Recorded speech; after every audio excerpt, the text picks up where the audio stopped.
Latest updates के लिए हमारे चैनल हलचल इंडिया को लाइक, शेयर एंड सब्सक्राइब कीजिए एंड यस, बेल आइकन को प्रेस करना मत भूलिए।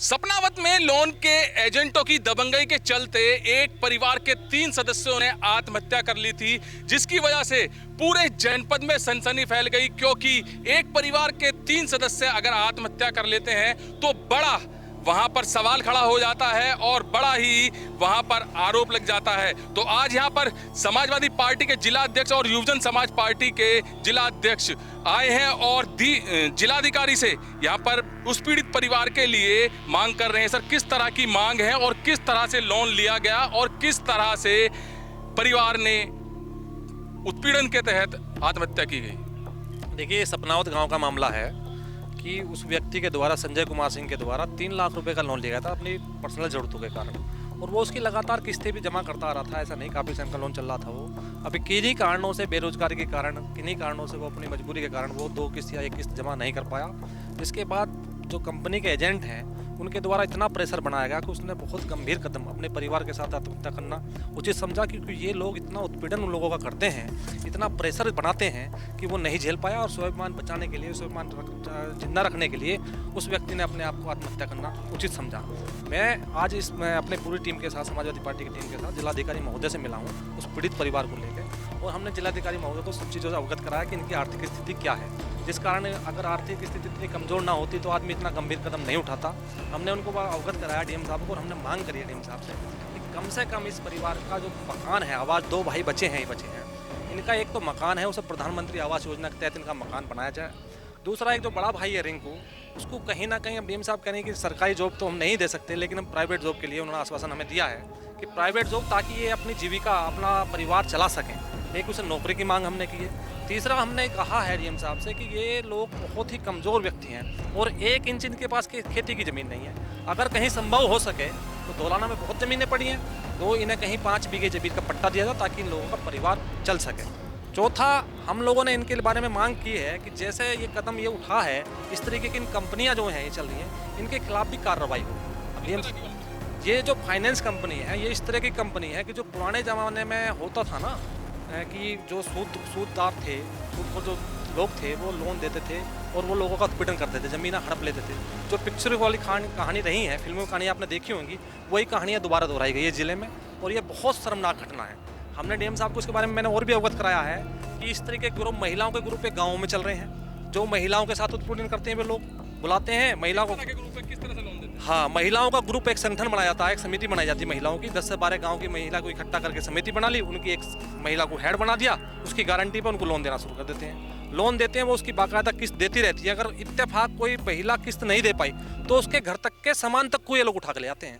तो दबंगई हो गई ये लोन किस तरह से हो गई? तो दबंगई हो गई एक तरह से, सीधी दबंगई है, सीधी गुंडागर्दी है। मैं कहूँगा सीधी गुंडागर्दी, दबंगई भी क्या कहोगे इसे भाई। अगर आदमी वो आपको पैसा दे पर इस तरीके का तो कोई होता ही नहीं है। आरबीआई के नियम तो इसको नहीं कहते हैं। आरबीआई के नियम में तो ये इस तरीके की घटनाएं नहीं हो सकती कि आप जबरदस्ती जाओ उसके घर का सामान उठा के ले जाओ। ये तो प्रत्यक्ष प्रमाण का, मैंने खुद 2 लोगों का सामान वापस कराया गढ़मुक्तेश्वर में, और आके इतना परिश्रम। अब ये इस आदमी के द्वारा, संजय के द्वारा ये कदम उठाया गया है, आत्महत्या का कदम, इतना बड़ा कदम उठाया गया है कि पूरा जिला इसने झंझोर कर फेंक दिया है। सबकी आत्माएं, लोग रात को लेट कर सोचते हैं कि कितनी बुरी घटना हुई है, बड़ी शर्मनाक घटना हुई है। इस पर प्रशासन को भी और शासन को भी संज्ञान लेना चाहिए कि इस तरह की जितनी कंपनियां चल रही हैं इनके खिलाफ कार्रवाई हो। किस तरह की मजबूरी रही होगी कि मात्र 3 लाख रुपए के लोन के चक्कर में एक परिवार के 3 लोगों ने, 3 सदस्यों ने अपनी जान दे दी? देखिए, इज्जतदार के लिए तो 10 रुपए का भी लोन और 3 लाख का ही बराबर है। तो किसान तो इतना इज्जतदार होता है कि किसान को अगर जो 4 बार कोई आकर ये कह दे कि मेरे पैसे दे, और आस पड़ोस वालों के सामने कह दे, तो उसका तो मर जाना होता है। जिस दौर में किसी का ठोकर, जानबूझ कर ठोकर लग जाती है तो एहसास नहीं होता, पर जब वो जान के अगर जो कहीं थोड़ी सी भी चोट मारता है तो वो मार नहीं सकता। इन्होंने तो अपनी जवान बच्ची की, जो 18-20 साल की लड़की है, वो बेचारी, पिता के लिए सबसे ज़्यादा महत्वपूर्ण उसकी बेटी होती है और माँ के लिए बेटा होता है। तो जिस बाप ने अपनी बेटी और अपनी बहू की और खुद आत्महत्या कर ली हो, तो सोचो उसको कितना पीड़ित किया गया होगा। लोन पीड़ित परिवार से भी यहाँ पर हैं और ये 2 सदस्य है, ये 2 सदस्य उस परिवार में बचे हैं क्योंकि टोटल 5 सदस्य थे एक परिवार में, जहाँ पर 3 सदस्यों ने आत्महत्या कर ली। सर, किस तरह की स्थिति है अभी परिवार में? बहुत ख़राब स्थिति है सर। कोई भी आता है, कोई भी कार्य करता था, वो उससे केवल आश्वासन देकर जाता है कि हाँ भाई चलो देखेंगे, कोशिश करेंगे, और कोई कुछ करता नहीं। लेकिन हाँ, जो सपा पार्टी से संजय भाई हैं, इन्होंने हमें फुल सपोर्ट किया और कहा कि किसी भी कंडीशन में हम तुम्हारे साथ हैं, हर प्रकार की परेशानी कोई भी हो हम उसमें आपके साथ हैं। किस तरह का जो शोषण किया गया था लोन वालों जो एजेंट आते थे आपके परिवार के साथ, उन्होंने क्या कि मैं रातों रात देखना, दिन मोहल्ले में 4 लोग हों या 5 लोग हों, सबके सामने उन्हें बेइज्जती करनी थी। यानी कि उन्होंने इतना प्रेशर दबाव बनाया, इतना प्रेशर बनाया कि हमारे मम्मी पापा के पास आत्महत्या के सिवा कोई और ऑप्शन नहीं था। हमने उनसे समय मांगा कि हमें समय दीजिए, लेकिन उन्होंने हमें कोई समय नहीं दिया, इस कारण उन्होंने आत्महत्या कर ली।